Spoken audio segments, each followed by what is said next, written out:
There are moments in the Christian life when heaven goes quiet. You pray, but the words return unanswered. You plead, but nothing moves. And in the silence, your soul begins to tremble. God, have you forgotten me? That's the question no believer wants to ask out loud. Because we've been taught that if God loves us, He will always respond. That if we pray hard enough, cry long enough, believe strong enough, He will speak. But what if His silence doesn't mean He left? What if His silence means He's listening differently? Jonathan Edwards wrote, "God's silence is not the absence of His ear, but the testing of the heart that prays." Sometimes the quiet is not a punishment, it's a purification. Heaven closes its mouth so that the heart can finally open. The modern believer has been trained to fear the hush. We equate sound with presence, noise with nearness, and when the heavens go still, we panic. But the silence of God is not divine neglect, it's divine surgery. It cuts deeper than answers ever could, because answers satisfy the mind, but silence sanctifies the motive. Maybe that's why your prayers feel unanswered. Maybe God is not ignoring you. He's interrupting your illusion. He's refusing to become the vending machine of your desires. He's waiting until you no longer seek results, but relationship.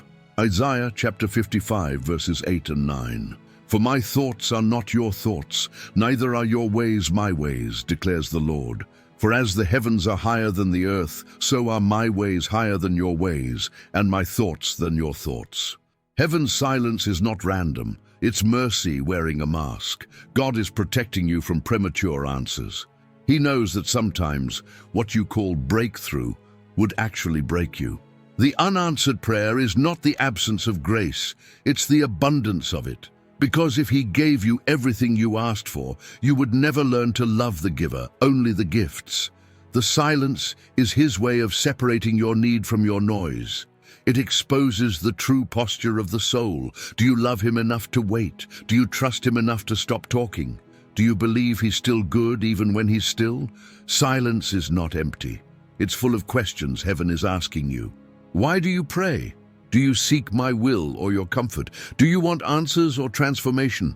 When God stops answering, He's inviting you into a deeper conversation, one that happens beneath words. That's what makes divine silence so terrifying and sacred at once, because it dismantles every transaction we tried to make with God.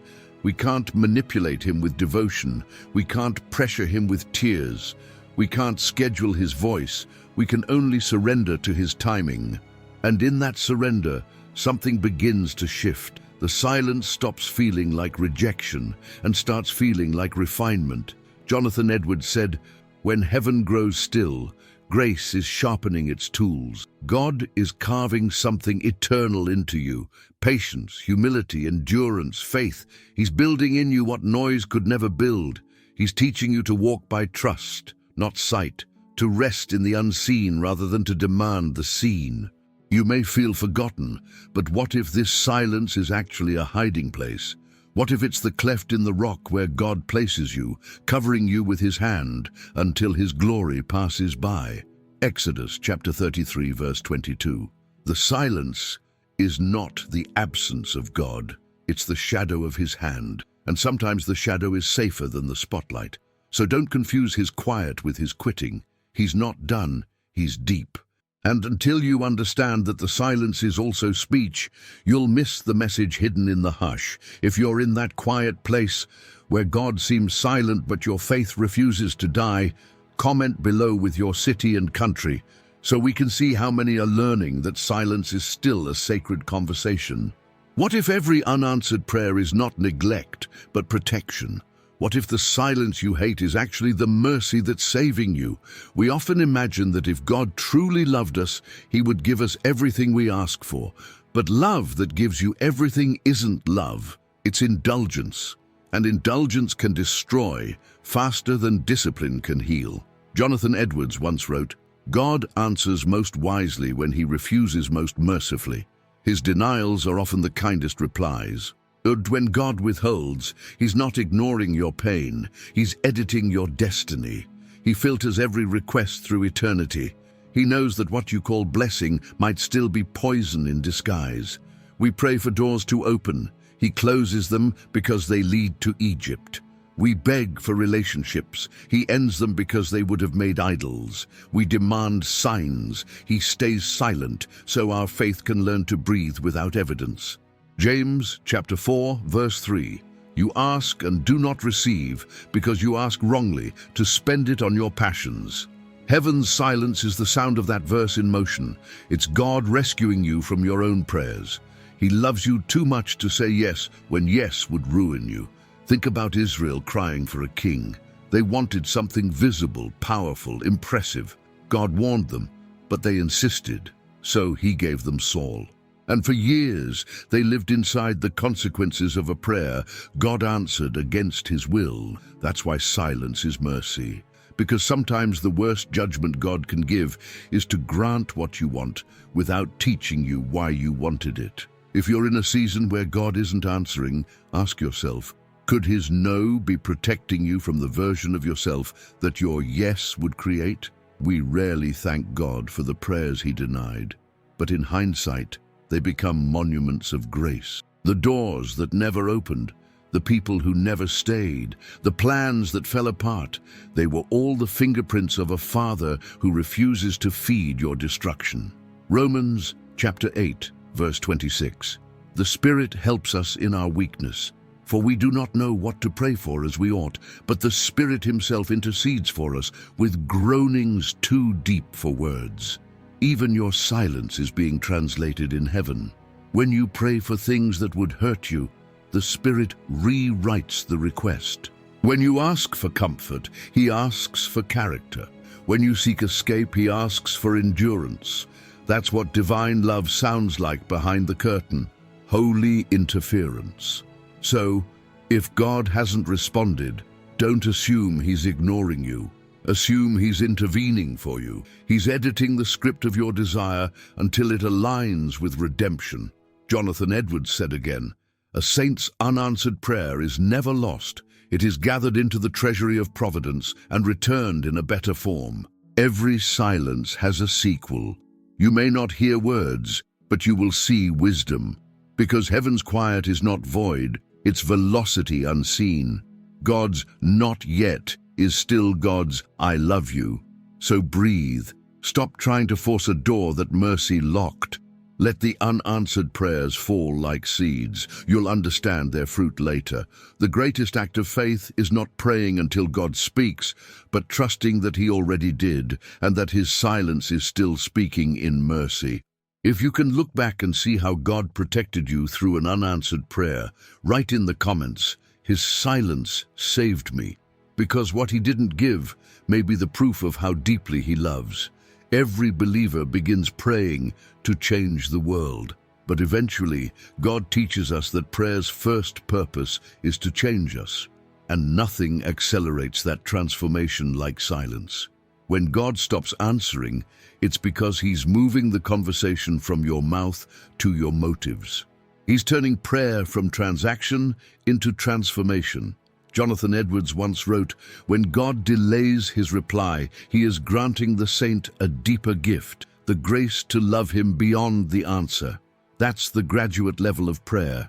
When you no longer pray to get something from God, but to become someone for God. It's easy to believe when heaven says yes. It's even manageable when heaven says no. But what matures you is when heaven says nothing. Because silence forces you to ask, why am I still praying? When answers disappear, purity begins. When the emotional reward is gone, your devotion is tested. And in that test, idols are revealed. We often treat God like a contract. I pray, you perform. But true faith prays with no clauses, no deadlines, no demands, just trust. Habakkuk chapter 3, verses 17 through 18. Though the fig tree should not blossom, nor fruit be on the vines, yet I will rejoice in the Lord. I will take joy in the God of my salvation. That's the posture silence produces. A faith that rejoices before results. A heart that worships without confirmation. Because when heaven stops talking, it's not the end of communication. It's the deepening of communion. You stop reciting requests and start breathing dependence. You stop seeking outcomes and start seeking presence. When God hides his voice, he's amplifying his essence. He's saying, you don't need new information, you need renewed affection. And in that stillness, prayer changes form. It becomes less like asking and more like aligning, less like convincing heaven and more like surrendering to it. That's why spiritual maturity never sounds frantic. It sounds slow, grounded, patient. Because mature saints know that answers are temporary, but transformation is eternal. Romans chapter 12, verse 2. Be transformed by the renewal of your mind, that by testing you may discern what is the will of God, what is good and acceptable and perfect. The renewal of the mind rarely happens in moments of noise. It happens in pauses, in waits, in divine absences that carve understanding. In silence, the believer begins to see prayer not as manipulation, but as participation, a joining of human surrender with divine sovereignty. That's what Jesus modeled at Gethsemane. He prayed 3 times, and heaven remained quiet. But each time, his prayer changed, from "let this cup pass" to "not my will, but yours be done." That's the curriculum of silence. Surrender through repetition. Every unanswered prayer is a class in Gethsemane. You repeat your pain, he repeats his peace. Until finally, you stop pleading and start yielding. And when that shift happens, the silence no longer feels like a void. It feels like a voice. Not one you can hear, but one you can trust. It's the voice that doesn't say go, but teaches you how to stay. Jonathan Edwards wrote again, "The quiet that follows unanswered prayer is not God's indifference, but the soul's initiation into the wisdom of worship." That's why many never reach maturity. They quit too early. They leave the altar before silence can finish its sentence. But if you stay long enough, you'll realize something holy, that prayer was never meant to move God. It was meant to move you toward him. So maybe it's not that God is done speaking. Maybe he's waiting for you to stop talking long enough to listen. If God has been using silence to reshape your prayers, to turn your why into "your will be done," comment below, "He's changing me through the waiting." Because maturity begins when your prayer stops demanding and starts adoring. There's a kind of believer that only feels close to God when he's talking, when there are signs, confirmations, chills, open doors. But when the signs stop, so does their faith. Their relationship with God collapses in the quiet because it was never built for silence. Jonathan Edwards called it conditional devotion, a faith that worships only when rewarded, a love that endures only while it feels seen. But true faith is not proven by answered prayer. It's proven by stillness that stays faithful when God hides. That's why divine silence is dangerous, not because it means God left, but because it reveals what kind of believer you are when he doesn't perform. When the noise stops, you find out if your faith was love or addiction, if it was surrender or superstition, if you wanted the cross or the comfort. Job chapter 13 verse 15. "Though he slay me, yet will I trust him." That's not poetry, that's war. It's the declaration of a man whose faith survived the silence of heaven. Job prayed, and nothing changed. He questioned, and heaven offered no explanation. And yet, in that emptiness, his devotion deepened. He learned what few ever learn, that silence is not the absence of God's heart, it's the exposure of yours. Many people confuse spiritual dryness with divine distance. But silence doesn't mean God has stepped away. It means he's stepped inside. He's no longer speaking from the outside of your circumstance, but whispering through the ache within it. The modern church has forgotten how to sit in that ache. We've replaced waiting with distraction. We measure presence by emotion, and when we stop feeling, we assume he stopped being. But the Spirit is not a mood, he's a person, and he's just as present in the whisper as in the wind. That's why silence is a mercy. It detoxes the soul from the need to constantly feel God so that it can finally trust him. When your faith survives the hush, it becomes pure. When your worship outlives emotion, it becomes eternal. And this is where many break. Because silence starves idols. It kills the performance-driven believer. It removes applause, attention, affirmation. It dismantles your false sense of control. But that's exactly the point. You can't have a faith that saves you until you let go of the faith that flatters you. Jonathan Edwards wrote, "God removes the music from the heart that he may test if it still beats for him." When you no longer feel God, you discover if you truly know him. When he stops answering, you find out if you were worshipping his character or your comfort. So when you pray and nothing happens, stay. When heaven seems closed, still believe. Because silence is a classroom, and the lesson is dependence. Even Jesus faced it. On the cross, suspended between heaven and earth, he cried, my God, why have you forsaken me?" And heaven gave no reply, because silence was the script of redemption, and the Son of God was learning obedience through suffering. Hebrews chapter 5, verse 8. So if you're in the quiet, you're not being punished, you're being patterned after him. He's teaching you what every saint must learn: how to live by faith when the feelings are gone, how to walk in obedience when the voice fades, how to love when the echo is the only answer left. That's maturity, that's holiness. And that's the kind of believer hell fears, the one who doesn't need a sign to stay surrendered. If God has been teaching you to believe beyond emotion, to love him even in the silence, comment below, "My faith still stands in the quiet." Because faith that lives without sound will one day sing the loudest in glory. Every believer expects God to speak through thunder, but few recognize his voice in the quiet wind. We crave the verse, the vision, the confirmation, but sometimes God whispers without words. He answers by shaping rather than speaking. You've asked, "Lord, why don't you talk to me anymore?"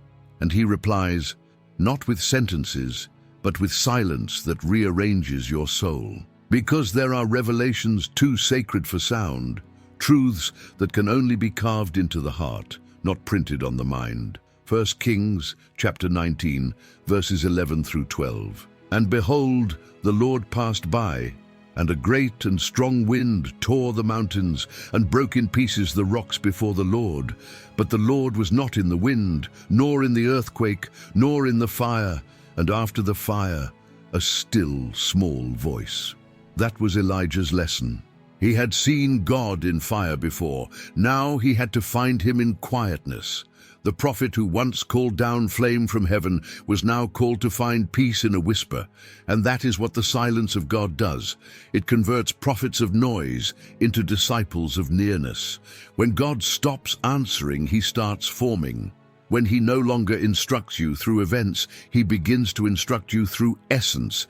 His presence itself becomes the message.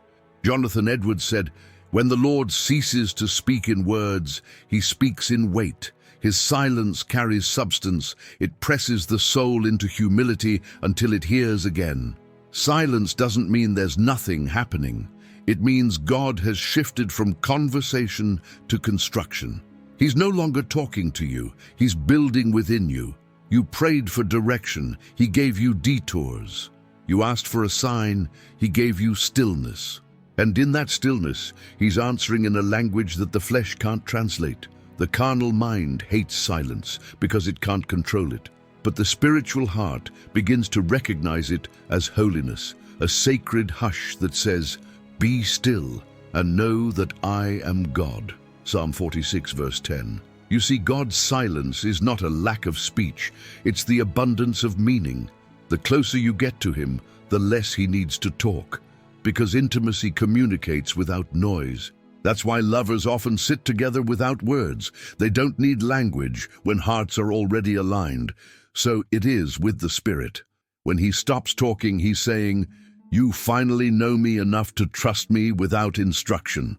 The silence becomes the seal of maturity.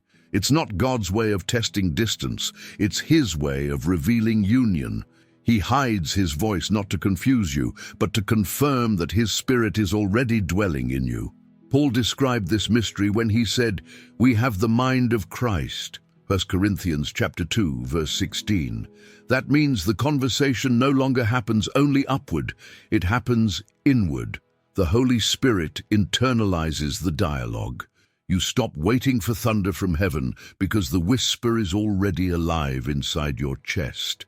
This is how God grows saints from dependents into disciples. He takes away external signs so you can recognize internal substance. He stops sending messages so that you can become one. You were waiting for an answer, but he was making you the answer. Your silence has been heaven's classroom, teaching you how to carry revelation instead of chase it. That's why silence hurts, because it's holy. It's the burning bush without the voice. It's the fire of communion without the comfort of confirmation. But once you learn to listen there, you'll never fear quietness again, because you'll realize the hush itself is sacred ground. If you've started to sense that God is working even when he's not speaking, that his silence has been shaping your heart, comment below, he's speaking in the quiet. Because once you understand that, you'll never mistake silence for absence again. There's a reason God lets his children walk through silence, because a noisy faith can't tell the difference between his voice and their own desires. The believer who only hears God in sound will follow anything that speaks loud enough, but the one who has been trained by silence knows how to separate volume from truth. Jonathan Edwards warned, "When the soul has not been tempered by divine quiet, it will mistake every echo of self for the whisper of the Spirit." And that's why the silence of heaven is not a punishment, it's protection. It's how God detoxes your hearing. He starves your flesh of constant confirmation so that your spirit can finally discern authenticity. Because not every voice that sounds spiritual comes from God. Some voices flatter, some voices feed pride, some even imitate peace, but lack purity. The quiet seasons are where God calibrates your conscience. He trains your ears to know the tone of truth. John chapter 10, verse 27, "My sheep hear my voice, and I know them, and they follow me." Notice, Jesus didn't say, "My sheep hear many voices, and guess which one is mine." He said they know. That kind of knowing doesn't come from noise, it comes from nearness. And nearness is forged in silence. It's in silence that you start to recognize when conviction is from the Spirit and when guilt is from the enemy. When a door is closed by mercy and when it's shut by fear. When waiting is obedience and when it's just hesitation. The believer who hasn't endured quiet seasons is spiritually tone deaf. They chase the next word, the next prophecy, the next emotional rush, and end up worshiping voices instead of the one who speaks.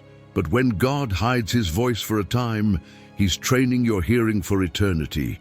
He's teaching you to know his frequency, so that even if 1,000 voices shout, you'll still recognize his silence. That's the paradox of intimacy. You grow closer to a God who sometimes says nothing, but that nothing becomes everything because you've learned to feel him where others only hear him.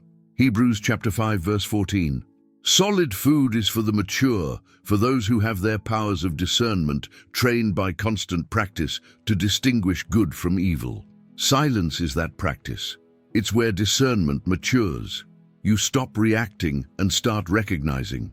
You stop assuming and start perceiving. Think of Samuel as a child. He heard a voice and thought it was Eli. 3 times he ran to the wrong person, but after being guided, he learned to answer correctly. "Speak, Lord, for your servant is listening." 1 Samuel chapter 3, verse 10. That's the fruit of silence, a posture of listening rather than labeling. The mature soul no longer runs to the wrong voices. It waits until it's sure it's him. Jonathan Edwards said again, "The Spirit of God is not learned through noise, but through the refining of silence. For the devil can shout, but he cannot whisper holiness." That's why you must treasure the seasons when heaven is quiet. They are your training ground. Every unanswered prayer is sharpening your spiritual discernment.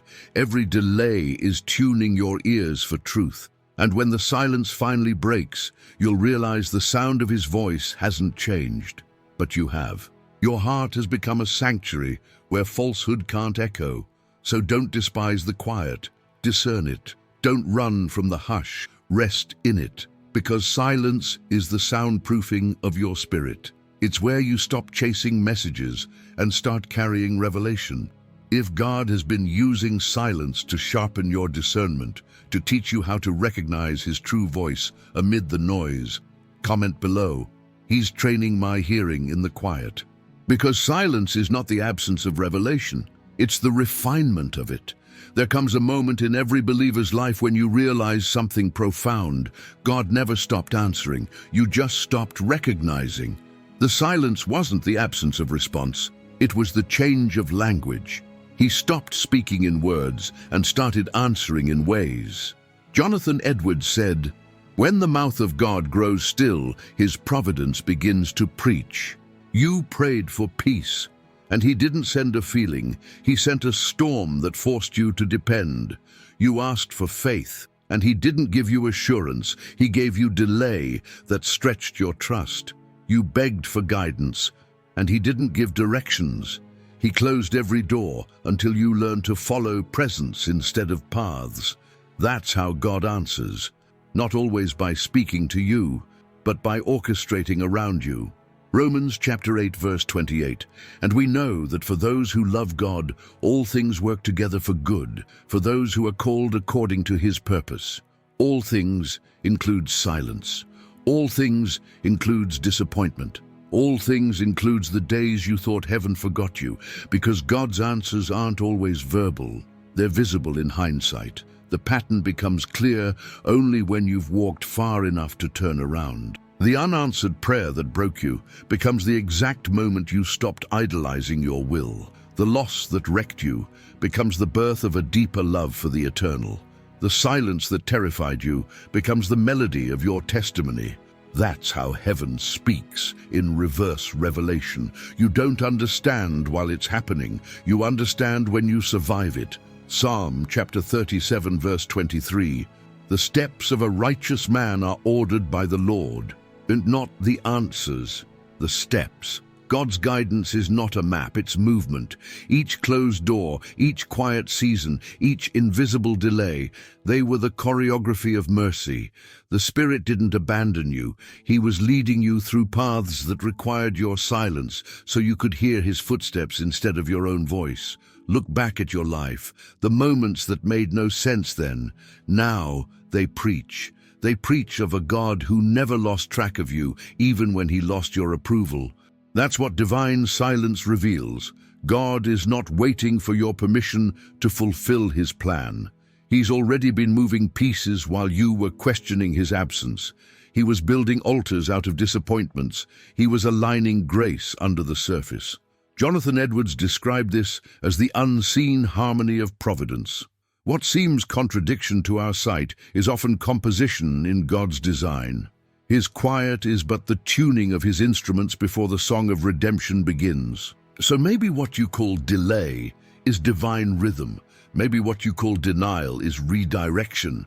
Maybe what you call silence is the sound of God rearranging reality so that when the answer finally comes, you'll be mature enough not to worship it. Because God's greatest answers are not the ones that change your circumstances, they're the ones that change your vision. You start seeing through silence.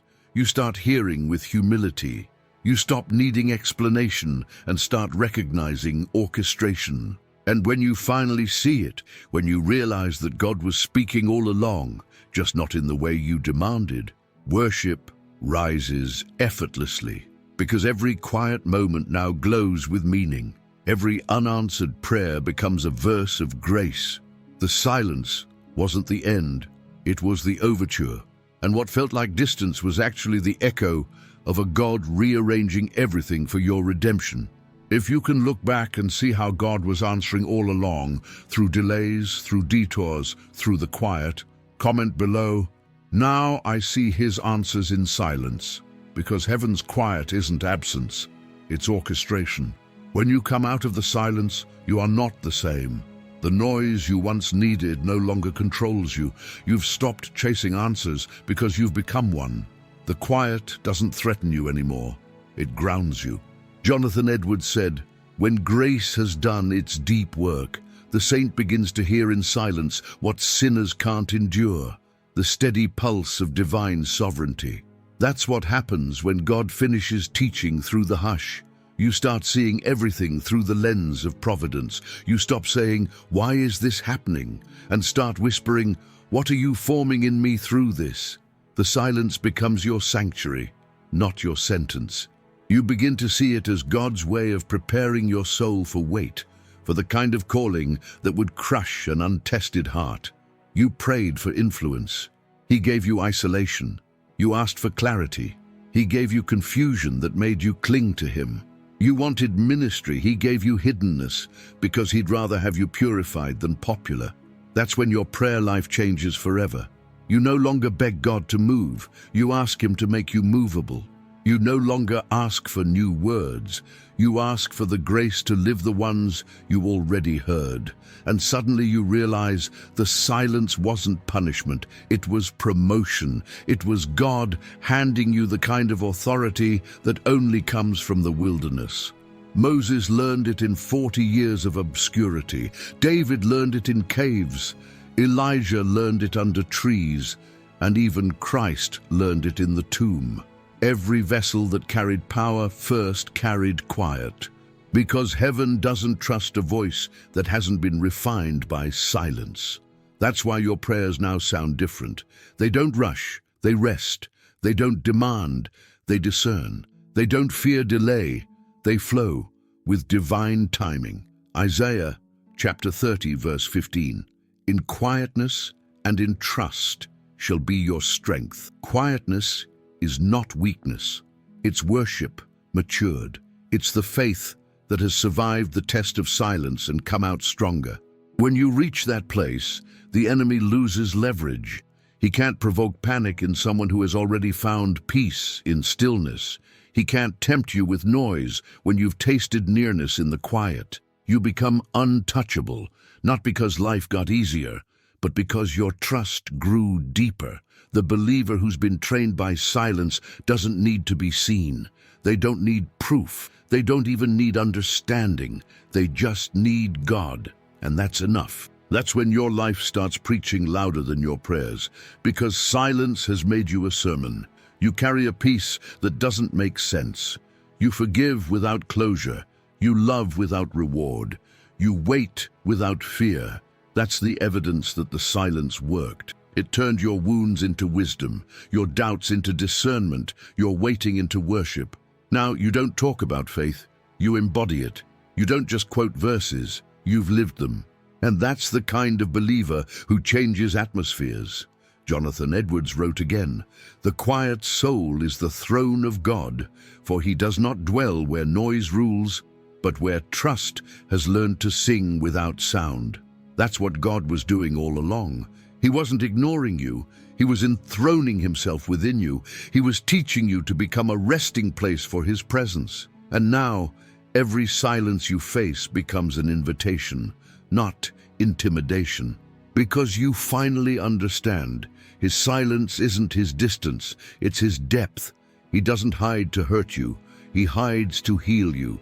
If you've come out of a silent season more grounded, more trusting, and more alive in his presence, comment below, "The silence made me stronger."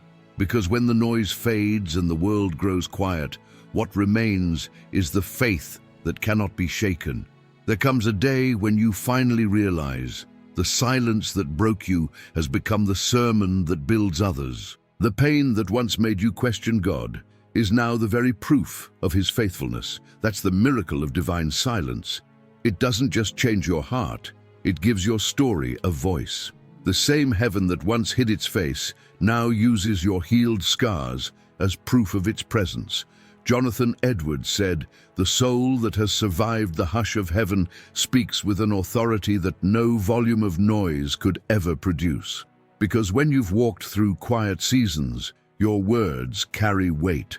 You don't speak from theory, you speak from transformation. You've touched the stillness where God dwells, and now every sentence carries his tone. The world listens differently to a believer who has suffered silently and remained faithful.